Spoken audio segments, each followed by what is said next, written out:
ಶಿವಕುಮಾರ್ ಮನೆ ಮೇಲೆ ಐಟಿ ದಾಳಿ ಪ್ರಕರಣಕ್ಕೆ ಸಂಬಂಧಪಟ್ಟಂತೆ ಬೆಂಗಳೂರು ಆದಾಯ ತೆರಿಗೆ ಇಲಾಖೆ ಆಯುಕ್ತರು ಭೇಟಿ ಕೊಟ್ಟಿದ್ದಾರೆ.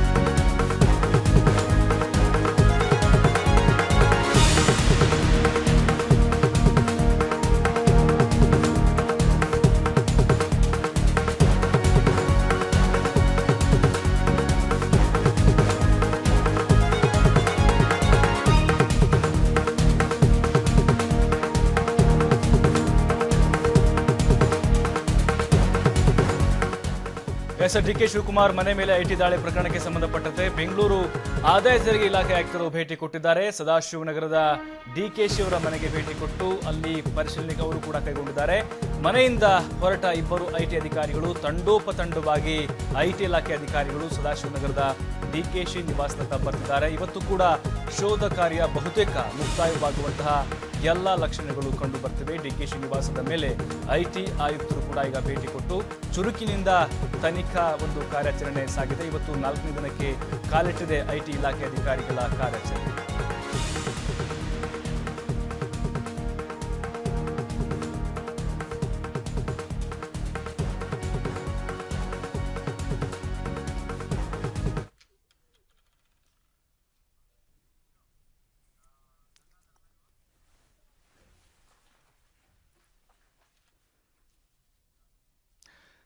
ಇವತ್ತು ಕೂಡ 4ನೇ ದಿನಕ್ಕೆ ಕಾಲಿಟ್ಟಿದೆ ಡಿಕೆಶಿ ಅವರ ಸದಾಶಿವನಗರದ ನಿವಾಸದ ಮೇಲೆ ಐಟಿ ರೇಡ್. ಈ ಪ್ರಕರಣಕ್ಕೆ ಸಂಬಂಧಪಟ್ಟಂತೆ ಇನ್ನಷ್ಟು ಮಾಹಿತಿ ಕೊಡ್ತಾರೆ ಸದಾಶಿವನಗರದ ಡಿಕೆಶಿ ಅವರ ನಿವಾಸದ ಮುಂಭಾಗದಿಂದ ನೇರ ಸಂಪರ್ಕದಲ್ಲಿ ನಮ್ಮ ಪ್ರತಿನಿಧಿ ಗಂಗಾಧರ್ ಇದ್ದಾರೆ. ಗಂಗಾಧರ್, ಇವತ್ತು ಕೂಡ ಚುರುಕಿನಿಂದ ಕಾರ್ಯಾಚರಣೆ ನಡೀತಾ ಇದೆ. ಈಗಾಗಲೇ ಬೆಂಗಳೂರಿನ ಐಟಿ ಇಲಾಖೆಯ ಆಯುಕ್ತರು ಕೂಡ ಆಗಮಿಸಿದ್ದಾರೆ.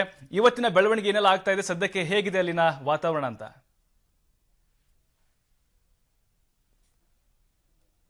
ಪ್ರಭು, ಖಂಡಿತ ಇವತ್ತು 4ನೇ ದಿನಕ್ಕೆ ಡಿಕೆ ಶಿವಕುಮಾರ್ ಐಟಿ ದಾಳಿ ಪ್ರಕರಣಕ್ಕೆ ಸಂಬಂಧಪಟ್ಟಂತೆ ಇವತ್ತು 4ನೇ ದಿನ ಮುಂದಿರುವಂತದ್ದು. ಕಳೆದ 3 ದಿನಗಳಿಂದಲೂ ಸಹ ಐಟಿ ಅಧಿಕಾರಿಗಳು ಸದಾಶಿವನಗರದಲ್ಲಿರುವಂತಹ ಡಿಕೆ ಶಿವಕುಮಾರ್ ಅವರ ನಿವಾಸದಲ್ಲಿ ಐಟಿ ಅಧಿಕಾರಿಗಳು ತೀವ್ರವಾಗಿ ಒಂದು ಶೋಧ ಕಾರ್ಯ ನಡೆಸ್ತಾ ಇರುವಂತದ್ದು. ಅದಲ್ಲದೆ ಈಗ ಸದ್ಯದ ಬೆಳಗ್ಗೆ ಬೆಳಗ್ಗೆ ಈಗಾಗಲೇ ಐಟಿ ಅಧಿಕಾರಿಗಳು ತಂಡೋಪತಂಡವಾಗಿ ಬರ್ತಾ ಇದ್ದಾರೆ. ಮತ್ತೆ ಬೇರೆ ಕಡೆ ಐಟಿ ದಾಳಿ ನಡೆಸಿದ ಸಂದರ್ಭದಲ್ಲಿ ಅವರ ಮನೆಯಲ್ಲಿ ಸಿಕ್ಕಂತಹ ದಾಖಲೆಗಳ ಬಗ್ಗೆ ಈಗ ಆ ದಾಖಲೆಗಳು ಮತ್ತು ಕಂಪ್ಯೂಟರ್ನ ವಿಶೇಷ ಏನಿದೆ ಆ ಕಂಪ್ಯೂಟರ್ನಲ್ಲಿದ್ದಂತಹ ಕೆಲ ಮಾಹಿತಿಗಳನ್ನ ತಂದು ಈ ಒಂದು ಕೆಂಕೇರಿ ನಿವಾಸದಲ್ಲಿ ಡಿಕೆ ಶಿವಕುಮಾರ್ ಅವರ ಬಳಿ ಒಂದು ಮಾಹಿತಿಯನ್ನ ಪಡಿತಾ ಇರುವಂತದ್ದು. ಅದಕ್ಕೆ ಸಂಬಂಧಪಟ್ಟಂತೆ ಕೆಲವು ಪ್ರಶ್ನೆಗಳನ್ನ ಕೇಳ್ತಾ ಇದ್ದಾರೆ.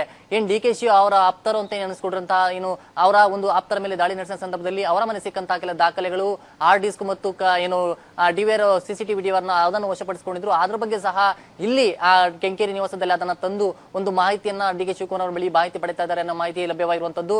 ಇದಲ್ಲದೆ ಬೆಳಗ್ಗೆ Bengaluru police income tax department ನ ಆಯುಕ್ತರು ಸಹ ಬೆಳಿಗ್ಗೆ ಭೇಟಿಯನ್ನ ನೀಡಿದ್ರು.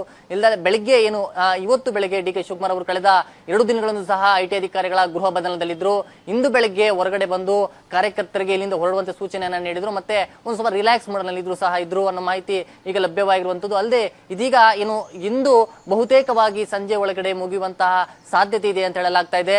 ಆದ್ರೆ ಇದರ ಬೆನ್ನಲ್ಲೇ ಡಿಕೆಶಿ ಅವರ ಆಪ್ತರು ಅಂತ ಎಣಿಸಿಕೊಂಡಂತಹ ಉದ್ಯಮಿ ಸುನಿಲ್ ಕುಮಾರ್ ಶರ್ಮಾ ಅವರ NR ಕಾಲೋಡಿರುವಂತಹ ನಿವಾಸದ ಬಳಿ 2 ದಿನಗಳನ್ನು ಸತತವಾಗಿ 2 ದಿನಗಳನ್ನು ಸಹ ಅಲ್ಲಿ ಸಹ ಐಟಿ ಅಧಿಕಾರಿಗಳು ಒಂದು 8 ಅಧಿಕಾರಿಗಳ ತಂಡ ಒಂದು ಪರಿಶೀಲನೆ ನಡೆಸ್ತಾ ಇದೆ. ಅಲ್ಲಿ ಸಹ ಕೆಲ ಮಹತ್ವದ ದಾಖಲೆಗಳನ್ನ ವಶಪಡಿಸಿಕೊಂಡಿದ್ದು ಅದಕ್ಕೆ ಸಂಬಂಧಪಟ್ಟಂತಹ ಮಾಹಿತಿಯನ್ನ ಅಲ್ಲಿ ಅಧಿಕಾರಿಗಳು ಕಲೆ ಆಗ್ತಾ ಇದ್ದಾರೆ ಅಂತ ಹೇಳಲಾಗ್ತಾ ಇದೆ.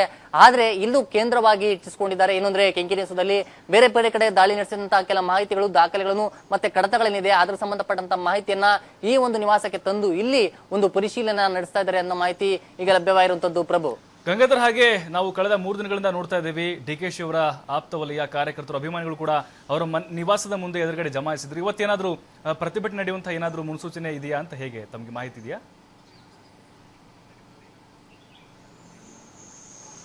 ಎಸ್ ಪ್ರಭು, ಇದೀಗ ಕಳೆದ ನಿನ್ನೆಯೂ ಸಹ ಪಂಜಿನ ಒಂದು ಮನೆ ಮೆರವಣಿಗೆಯನ್ನ ಸಹ ತಡರಾತ್ರಿ ಡಿಕೆ ಶಿವಕುಮಾರ್ ನಿವಾಸದ ಬಳಿ ಮಾಡಿದ್ರು. ತದನಂತರ ಪೊಲೀಸರು ಒಂದು ಮನವೊಲಿಕೆಯನ್ನ ಮಾಡಿ ಅವರನ್ನ ಕಳಿಸುವಂತ ಪ್ರಯತ್ನ ಮಾಡಿದ್ರು. ಆದ್ರೆ ಹಿಂದಿನ ದಿನ ಡಿಕೆ ಶಿವಕುಮಾರ್ ಅವರನ್ನ ಈಗಲ್ಟನ್ ರೆಸಾರ್ಟ್ ಇಂದ ಕರೆದುಕೊಂಡು ಬಂದ ಸಂದರ್ಭದಲ್ಲೂ ಸಹ ಕಾಂಗ್ರೆಸ್ ಕಾರ್ಯಕರ್ತರು ಅವರ ಅಭಿಮಾನಿಗಳು ಪ್ರೊಟೆಸ್ಟ್ ಅನ್ನ ಮಾಡಿದ್ರು. ಆದ್ರೆ ಇವತ್ತು ಯಾವುದೇ ರೀತಿ ಆತರ ಪ್ರೊಟೆಸ್ಟ್ ಅನ್ನ ಮಾಡುವಂತ ಲಕ್ಷಣಗಳು ಕಾಣಿಸ್ತಾ ಇಲ್ಲ. ಸದ್ಯ ಕಳೆದ 3 ದಿನಗಳಿಂದಲೂ ಸಹ ಕೆಲ ಅಭಿಮಾನಿಗಳು 5-6 ಜನ ಅಭಿಮಾನಿಗಳು DKಶಿ ನಿವಾಸದ ಮನೆ ಮುಂದೆಯೇ ಅವರು ಠಿಕಾಣಿ ಹೂಡುವಂತದ್ದು, ರಸ್ತೆ ಬದಿಯೇ ಅವರು ಹಗಲು ರಾತ್ರಿ ಇಲ್ಲೇ ಕಳೆಯುವಂತದ್ದು, ಮತ್ತೆ ಇದೆಲ್ಲ ಬಿಜೆಪಿಯ ಒಂದು ಕೇಂದ್ರ ಸರ್ಕಾರದ ವಂಚನೆಯಿಂದ ನಮಗೆ ಆಗಿದಂತಹ ಆರೋಪವನ್ನ ಅವರು ಮಾಡ್ತಾ ಇರುವಂತದ್ದು. ಸದ್ಯ ಇದರ ಬೆಳವಣಿಗೆ ಪ್ರಕಾರ ಯಾವುದೇ ರೀತಿ ಪ್ರೊಟೆಸ್ಟ್ ಇಂದುವರೆಗೂ ಆಗಿಲ್ಲ ಪ್ರಭು. ಮತ್ತೆ ಇಲ್ಲಿನ ಕೆಂಕೇರಿ ನಿವಾಸದಲ್ಲಿ IT ಅಧಿಕಾರಿಗಳೇನಿದ್ದಾರೆ, IT ಅಧಿಕಾರಿಗಳು ಅವರು ಇಲ್ಲಿ ಮನೆಯಲ್ಲಿ ಶೋಧ ಕಾರ್ಯ ನಡೆಸ್ತಾ ಇರುವಂತದ್ದು. ಪ್ರತಿನಿತ್ಯದಂತೆ ಇಲ್ಲೂ ಸಹ ಬ್ಯಾರಿಕೇಡ್ ಗಳನ್ನ ಹಾಕಿ ಮನೆ ಮುಂದೆ ಬಿಗಿ ಪೊಲೀಸ್ ಬಂದೋಬಸ್ತ್ ವಹಿಸಿದ್ದಾರೆ. ಮತ್ತೆ ಯಾರೂ ಸಹ ಒಳ ಹೋಗದಂತೆ ಹೊರ ಬರದಂತೆ ನೋಡಿಕೊಳ್ತಾ ಇರುವಂತದ್ದು. ಮತ್ತೆ CRPF ಒಂದು ಸಿಬ್ಬಂದಿ ಏನಿದ್ದಾರೆ ಅವರನ್ನು ಸಹ ಹೆಚ್ಚಿನ ಭದ್ರತೆಗೆ ಮನೆ ಮುಂದೆ ನಿಯೋಜಿಸಿರುವಂತದ್ದು. ಗಂಗಾಧರ್, ನಾವು ಹಿಂದೆ ನೋಡಿದ್ವಿ ಅಂದ್ರೆ ಸಾಕಷ್ಟು ರಾಜಕೀಯ ನಾಯಕರುಗಳ ಮನೆ ಮೇಲೆ ರೇಡ್ ಆಗಿತ್ತು. ಆದ್ರೆ ಇಷ್ಟು ಆಳವಾಗಿ ಇಷ್ಟು ದಿನಗಳ ಕಾಲ ಯಾವ ನಾಯಕನ ಮನೆ ಮೇಲೂ ಕೂಡ ರೇಡ್ ಆಗಿಲ್ಲ ಅಂತ ಅನ್ಸುತ್ತೆ. ಅಂದ್ರೆ ಇದು ಉದ್ದೇಶಪೂರ್ವಕವಾಗಿ ಮಾಡಿರಬಹುದು ಅಂತ ಸ್ಪಷ್ಟವಾಗಿ ಗೋಚರಿಸುತ್ತೆ ಅಲ್ವಾ ಗಂಗಾಧರ್? ಎಸ್ ಪ್ರಭು, ಖಂಡಿತವಾಗಿಯೂ ಇದುವರೆಗೂ ಸಹ IT ಅಧಿಕಾರಿಗಳು ಬಹುತೇಕ ಕಡೆ ಕೆಲ ರಾಜಕಾರಣಿಗಳಾಗಿರ್ಬೋದು, ಸೆಲೆಬ್ರಿಟಿಗಳಾಗಿರ್ಬೋದು, ಎಲ್ಲ ಕಡೆ ಒಂದು ದಾಳಿಯನ್ನು ನಡೆಸಿದ್ರು. ಆದ್ರೆ ಪ್ರಮುಖವಾಗಿ ಏನಂದ್ರೆ ಕಳೆದ ಇವತ್ತಿಗೆ 4 ದಿನ ಆಗಿದೆ. ಕಳೆದ 3 ದಿನಗಳಿಂದಲೂ ಸಹ ಹಗಲು ರಾತ್ರಿ ಇನ್ನು ತೀವ್ರವಾಗಿ ಒಂದು ಪರಿಶೀಲನೆಯನ್ನ ಮನೆಯಲ್ಲಿ ನಡೆಸ್ತಾ ಇರುವಂತದ್ದು. ಆದ್ರೆ ನಮಗೆ ಬಂದಿರೋ ಮಾಹಿತಿ ಪ್ರಕಾರ ಕಳೆದ 3 ದಿನಗಳವರೆಗೆ DKಶಿ ಅವರ ನಿವಾಸದಲ್ಲಿ ಪರಿಶೀಲನೆ ಮುಗಿದಿದೆ ಅಂತ ಮಾಹಿತಿ ಲಭ್ಯವಾಗಿರುವಂತದ್ದು. ಆದ್ರೆ ನಿನ್ನೆಯಿಂದಲೂ ಸಹ ಬೇರೆ ಬೇರೆ ಕಡೆ ಏನು ದಾಖಲೆಗಳು ಬೇರೆ ಬೇರೆ ಅವರ ಆಪ್ತರನ್ನಿಸ್ಕೊಂಡ ಕಡೆ IT ಅಧಿಕಾರಿಗಳು ದಾಳಿ ನಡೆಸಿದ್ರು. ಅವರ ಮನೆಯಲ್ಲಿ ಸಿಕ್ಕಂತಹ ದಾಖಲೆಗಳು ಏನು ಬೇರೆ ಬೇರೆ ಏನಿದೆ ಅದನ್ನ ತಂದು ಇಲ್ಲಿ ಮನೆಯಲ್ಲೇ ಪರಿಶೀಲನೆ DKಶಿ ಅವರನ್ನ ವಿಚಾರಣೆ ನಡೆಸ್ತಾ ಇದ್ದಾರೆ ಅನ್ನೋ ಮಾಹಿತಿ ಈಗ ಲಭ್ಯವಾಗಿರುವಂತದ್ದು ಪ್ರಭು. ಥ್ಯಾಂಕ್ ಯು ಗಂಗಾಧರ್, ತಮ್ಮೆಲ್ಲ ಸಂಪೂರ್ಣ ಮಾಹಿತಿಗಾಗಿ.